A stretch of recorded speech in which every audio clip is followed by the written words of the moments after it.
Hello cyber enthusiasts, welcome to our second lesson. In this lesson, we'll look into the basic command line operations in Kali, network scanning tools in Kali, and basic security tools and their usage. Let's jump into our first video. In this video, we are diving into the fundamentals of basic command line operations in Kali.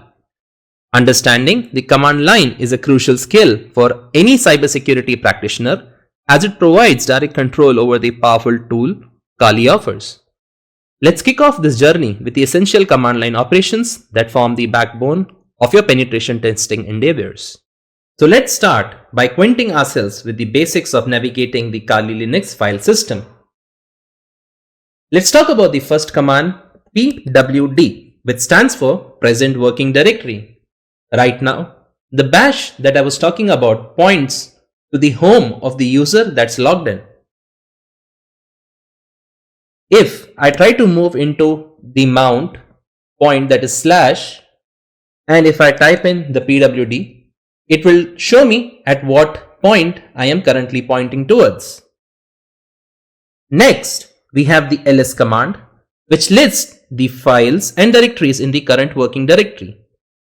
There are additional options like -l, which gives you a long list showing you the owners, the groups, the date and time when the file was modified, and the permissions like what all can be done on this specific file and folder. You can discover more in the Linux documentation. Further, we have the mv command. So let me create a folder here. So if you remember, we created a demo folder and I have all the rights to create anything inside this folder. So let me create a folder demo1 here. Now, if I want to move this demo1 outside this specific folder, I can use the mv command. Let's try to move the demo1 to a directory back. Now, as you remember that we do not have any permission on the mount, let's try to create another folder here itself, demo2, and try to move this to demo1. Now, if you list, you may just see demo1 folder here, and if you go inside the demo1, you can see the demo2 folder over here. We have learned few commands here. Let's try to discover more. Now, if you want to create a file, I use the editor called as vi. You can also use a simple editor called as touch, which will create a file for you, say some config. Now, as soon as I try to see, the config has been created. You can now go ahead and write anything inside this config file.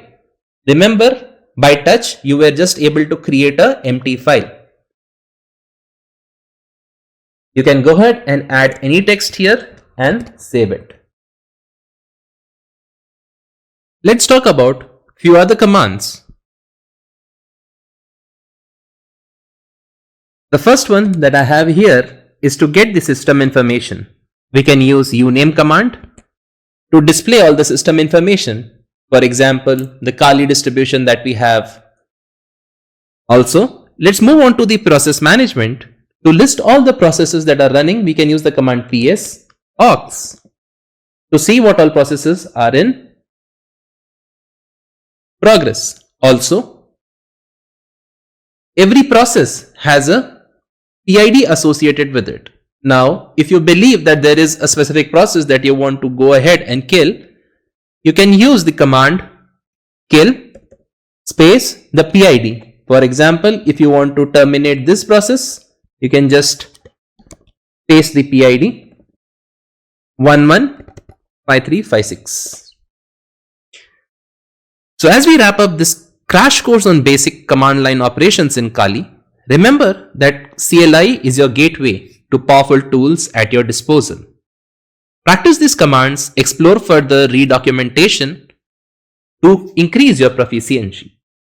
Happy hacking and meet you in the next video.